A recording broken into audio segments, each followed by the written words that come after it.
Hey there, good morning and happy Monday on this September 16th. I'm Bridgett Ellison. Welcome to Breakfast with Bridgett here on News 6 Plus and clickorlando.com. And we have a lot to get to this morning, and we're looking at a little bit of changes in our rain chances this week compared to last week being so soggy. We're also going to talk to our Ezzy Castro live in minutes about Hispanic Heritage Month and the coverage we have planned here at News 6 and on clickorlando.com for you. So that's coming up in a little bit. But first, we want to get a check of that weather, and Chief Meteorologist Candace Campos is in the Pinpoint Weather Center. And Candace, we came out of that long stretch here with tons of rain and the weekend included. Yeah, and we had a lot of rain, especially fall in areas of Volusia County on Saturday. Edgewater saw just record a number of inches of rain, and that unfortunately did cause a lot of flooding issues for some neighborhoods there. Now, the good news is, though, we are starting to turn the corner, a little bit of a drier setup, kind of like what you dealt with on Sunday. A few pop-up showers and thunderstorms can't be ruled out, but for the most part, we're back to where we should be for this time of the year. So I know that's pretty welcome news for many folks who are kind of done dealing with the rain every single day, the way that it has been. Right, Let's take it to the maps, show you at least we're not dealing with tropical issues. The Carolinas, unfortunately, they're watching potential tropical cyclone 8. They call it this. They designate this tropical system as a potential tropical cyclone because it is forming just offshore, and because it's so close to the shoreline, they want to make sure that the watches and warnings are issued with enough time for people to be able to heed those warnings. So as of right now, that center of circulation hasn't completely wrapped around just yet.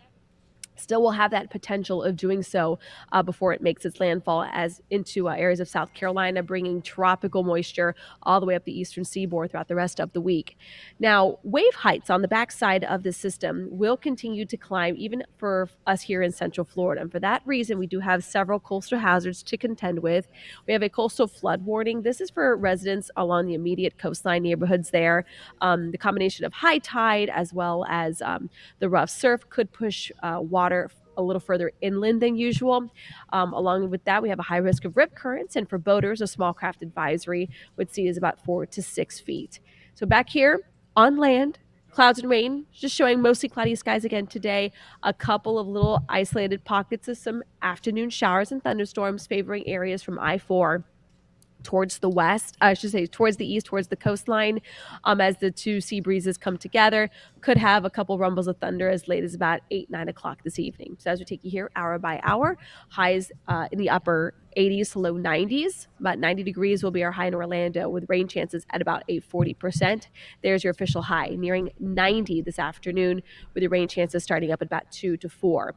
We also have a super moon that will be overhead later on tonight. Hopefully the clouds will part just enough for us to be able to enjoy the sight later on tonight or early tomorrow morning. It's also a partial lunar eclipse. It's not a really impressive one this time around. Only about 8% of the moon will be covered, so we'll barely be able to notice it, but you will notice the bright flashlight in the sky later on tonight. All right, that sounds pretty good. And that tropical system, it's interesting how it does affect the conditions even here, even though we're not talking about major impacts, but just that surf and the tide really affected by that being stirred up. Yeah, and sometimes that's what kind of churns up the high surf as well as the rip current risk. So it's not just, the waters are pushing a little far inland. We're talking about really rough surf out there. And sometimes those waves can extend many, many miles past what the wind field is, just the way it's kind of churned up in the seas. And it's an area of low pressure that was a bit closer towards our coast over the weekend. It is now continuing to push towards the Carolinas, but it's been there for a few days now, certainly mixing up the waters there. All right. Well, thank you, Candace. We appreciate it. See you soon. Bye. We want to check in with Trooper Steve, too, to get a check of those roads and find out what he'll be up to a little bit later this morning. Good morning. Good morning, ma'am. How are you? Great. How you doing? It's Monday. Yes. I'm here. Yes. And is it... roadways, they're getting better, kind of, sort of. Let's get straight to it, because earlier we had a mess along 408. That mess is completely gone. Just those slight delays as you're headed westbound. Be careful, because that crash really blocked a whole bunch of lanes for us this morning. Right there westbound, right around Mills. So you don't want to cause that secondary problem. People will not be happy with you this morning. Out in Seminole County, the delays westbound, they're heavy, and there are 2 minor crashes also contributing to this. So anytime we get some flashing lights out there, everyone automatically slows down because they want to see what's going on. So it is affecting traffic to the point, man, you got a lot going on your end over there, Bridgett. Sorry about I hear a whole bunch of... Sorry about I that. was like, the computer's falling. Drive times are heavy coming from Seminole County right now. 46 minutes from Sanford to downtown Orlando. And that's taking in some of the delay, plus the 2 other minor crashes out there. In Daytona, we cleared the one off of International Speedway Boulevard, but I do have one southbound on I-95 right by LPGA, but it's on the shoulder, so you don't need to worry about it. Let's jump into a metro area real quick.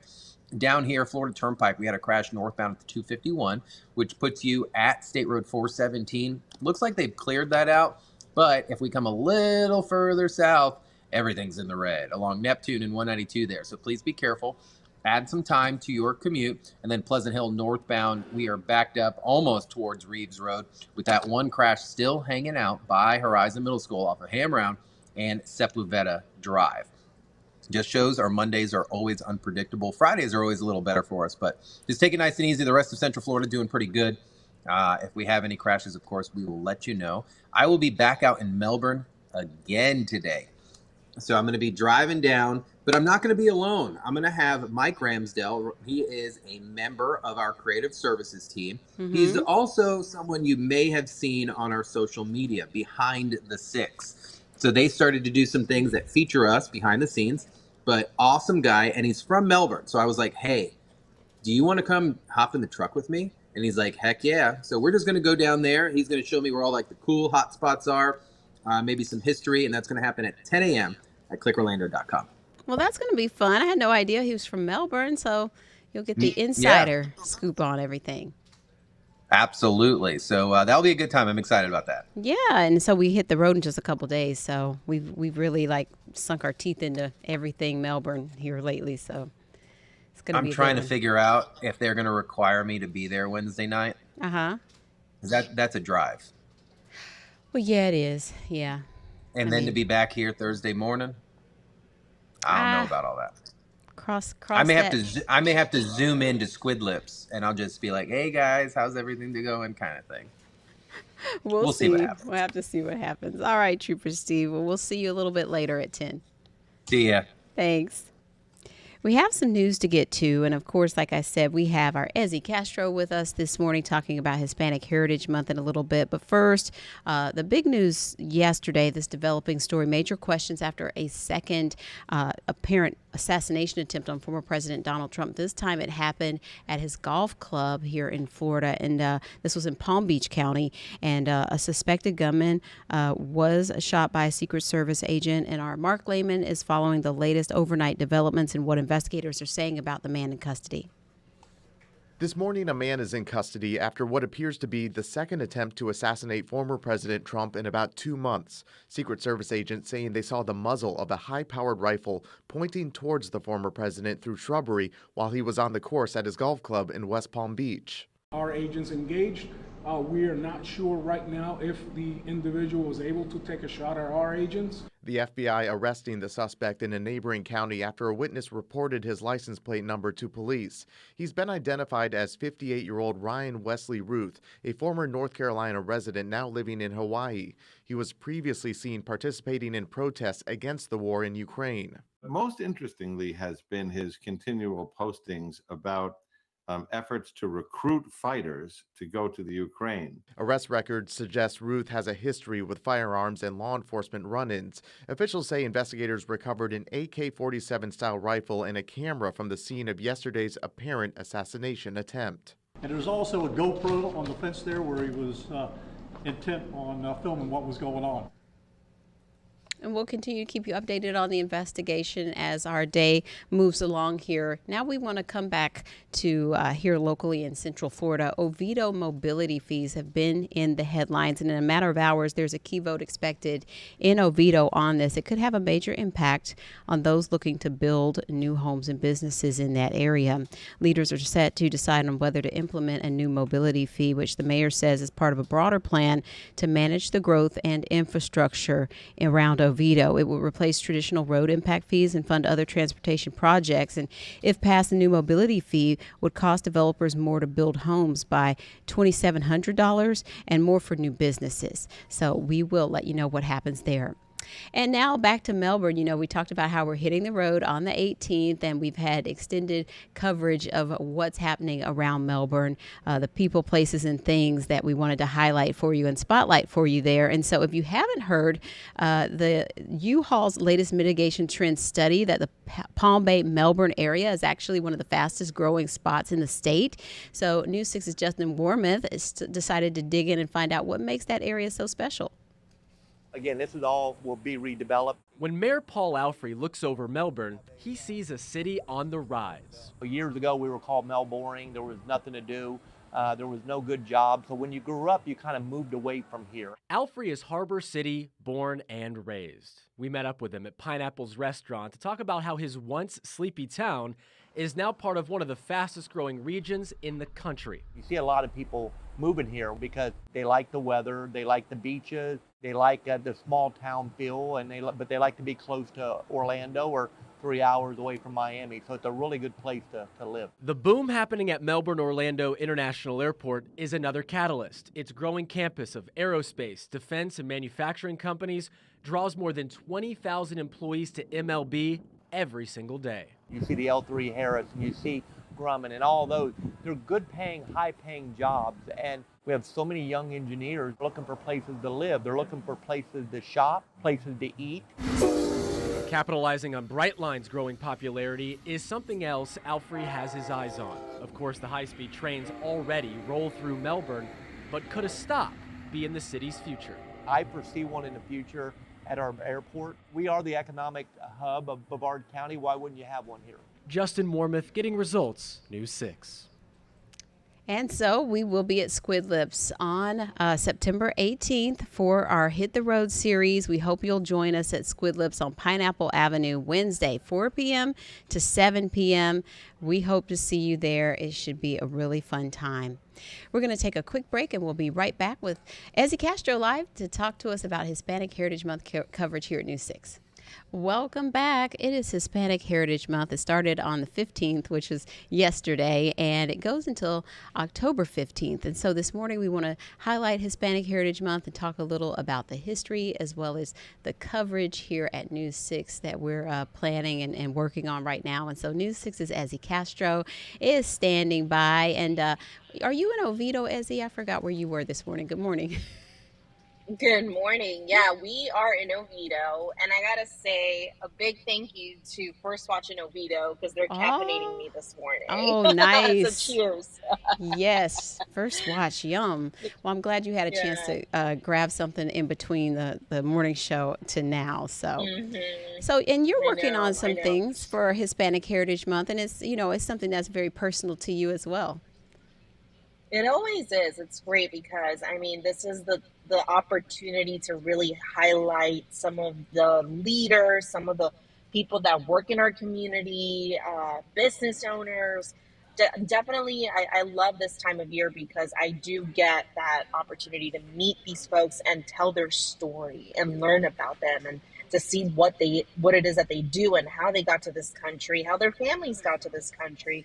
So it's really, really interesting. And so, yes, starting this week, I will be working, and I'll be doing an assignment later this week with the Florida Highway Patrol, which is going to be great. We're going to be highlighting one of their public information officers, Trooper Miggy Garcia. She's been around for quite a bit, and she's so great to us. She works a lot with the media. She's the one that keeps us informed when there's some sort of, accident or crash or wrecks, anything like that. She's usually the one that we will contact and talk to. But I really wanted to get to know her because she fascinates me. I think she's, a very powerful Latina who is, has a great career in law enforcement. And I just kind of want to talk to her about how she got into that role and her message for the community and how she feels, how proud she is of being, Latina, Hispanic, where she's from, where her family's from and all that. So we'll get to know her later this week. And it's a theme every year for Hispanic Heritage Month. This year, the theme is Pioneers of Change, Shaping the Future Together. And so when we look at just the rich diversity just within the community, I was looking at the history, and I was surprised. It started out as a Hispanic Heritage Week, and then in 1988, it turned into a month, President Reagan and Congress. Right? Yeah. And it straddles 2 months, and we talked about that for significant reason. Yeah. So just yesterday, we know that there were several countries, especially in Central America, that just had their Independence Day. Today is Mexico's Independence Day. So, I mean, it's just the kickoff to a lot of these countries and their Independence Day and what that means for them. So I think, I mean, it's just a celebration overall, but I'm glad that you said that, because this is not just the opportunity to, you know, to eat the food and dance the music. I think it's an opportunity to learn and educate yourself about the history. And I know that there's a lot of, you know, especially Orange County. I mean, I know that they do a lot of events. They have an event next month that's going to be dedicated to Hispanic Heritage Month. It's their 25th anniversary celebration. Also, even our airport, Orlando International Airport, they're actually, they have if you happen to fly out or you're coming to Orlando, you can actually stop by an art exhibit that's located on level 3 at the main terminal, and it's going to highlight dozens of Hispanic artists. How incredible is that? You know, and I just love to see Central Florida really, really put out their best when it comes to Hispanic heritage. Yeah, I really do enjoy that. Yes, and I looked into some of the numbers. So it says 1 in 5 people in the U.S. identify as Hispanic, and then 3 out of every 10 people live in Florida are Hispanic. So, you know, it is a big population, but it is, again, so diverse. And then I was looking at that, too. The airport, they have a Domino's play area set up for travelers, too. Yeah. So that's pretty. I don't know how to play dominoes. I need to be taught how to play a lot of different card games and board games and things like that. That's a very big thing in like Puerto Rico. That's a very big thing in Cuba. That's a very big thing. Even in Miami, you go to 8th Street, Calle Ocho, and you see, you know, the older men playing their dominoes and having their coffee, and they're, you know, they'll be smoking a cigar. And so that's like a very, very cultural thing in the Hispanic community. Unfortunately, I do not know how to play dominoes either, so I'm with you with that. But maybe we can go somewhere and get a lesson. You know, I'll never forget, I'll never forget. 4 years ago, I was sent to Puerto Rico, and I don't know if you remember this, but they were going through some earthquakes back right before COVID. I remember it was right before COVID. And we went to, you know, the smaller towns, and despite having destruction behind them, you can see, you know, people in the neighborhood just gathering, and they were playing dominoes. Yeah. You know? There and is I just remember taking a photo of that. Yeah, there is that spirit, like of resilience and you know, positivity and community, I would say, too. And so when you look at, you know, traveling to different places and then coming home to Florida, there's so much to talk about in terms of the diversity. Like we talked about all the different countries that have Independence Days, like during this time frame. And so, and you and I have talked about this, some of the fastest growing populations within the Hispanic community in Florida would be like Venezuela has like the fastest growth. But then like we talked about how, you know, your great grandparents being from Nicaragua, and like you very rarely run into Nicaraguans around here, right? That's right. So actually, I ran into a Nicaraguan probably about a week and a half ago in Osceola County. I went to a Dunkin' Donuts again. I needed to get caffeinated because, you know, being on the shift, I need some coffee. And she right away knew, because when I was ordering in Spanish, she caught my an accent, some certain intonation. Yeah. And she's like, "Where are you from? Are you, you know," at first she thought I was Venezuelan. I think she was just trying to see. And I said, "No, my parents are from Nicaragua." And she's like, "I'm from Nicaragua." Yay. I never get to see people from Nicaragua. And so we both hugged. And it just felt so good to just talk to someone. And she was so happy. And that is a gift that us reporters do have, is connecting with people outside in the community and having those conversations. It's not always just about the negative news or the positive news. You get to just have this conversation and say, hey, you and I, we know where we come from, our families know, and you know, it was just a really good moment. And I took a picture with her and I posted it on Facebook and I said, you're getting a shout out today because this is great that I got to meet with you. Yes, that's so special when you can, great. run into someone with your same culture and background. That's awesome. So I hope you got her number or her Facebook or something too. I know her name was Melissa, so if Melissa's watching, shout out to her. But it was just great. I mean, and you can, you know, just that special connection. It's always great to have that special connection. It is. So when can we, I'm going to let you go, and I wanted to know, so when can we look for that story you're going to work on with the law enforcement officer? So we're going to be meeting with Trooper Garcia on Wednesday. Now, we're still trying to debate whether that it's going to air Wednesday or if it's going to air Thursday, but that's still in the works. But I'm just really excited. I'm glad that she's able to do this with us. I was, you know, just told her how, like, you know, I look up to her, and she's a young, fascinating woman in law enforcement. So I'm excited. Yes, and that fits in with the theme too: pioneers of change, shaping the future together. So that's great. All right. Well, thanks, Ezzy. Good to catch up with you. Hope you have a good morning. I'll see you a little later. Besitos. Yes, besitos. Bye.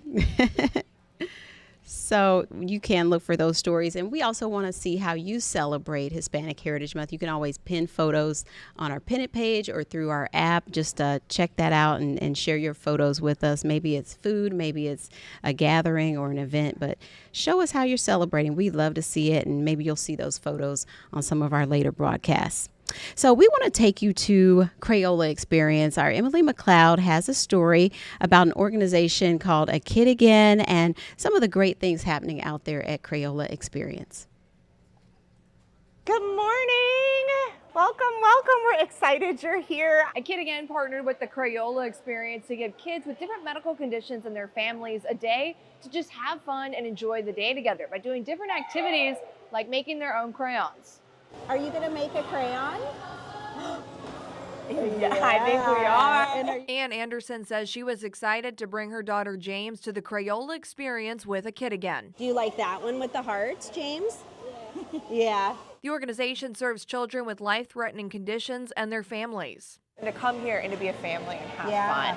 Tell me, how does that feel?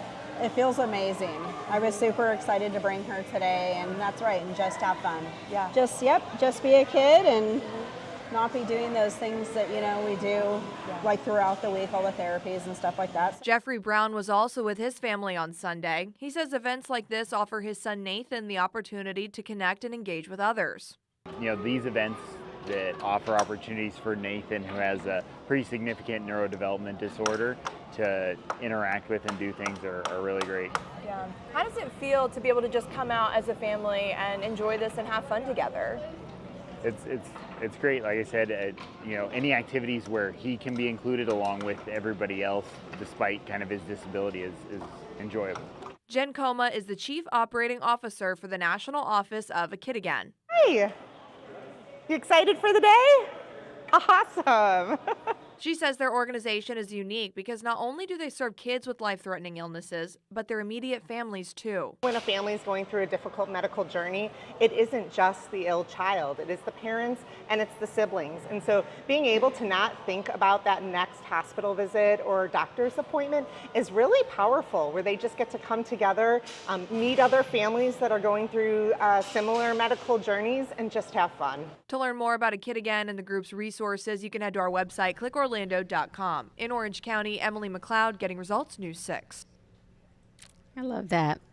We have another insider contest to tell you about before we go. Howl the Scream is back at SeaWorld, and you have a chance to go for free.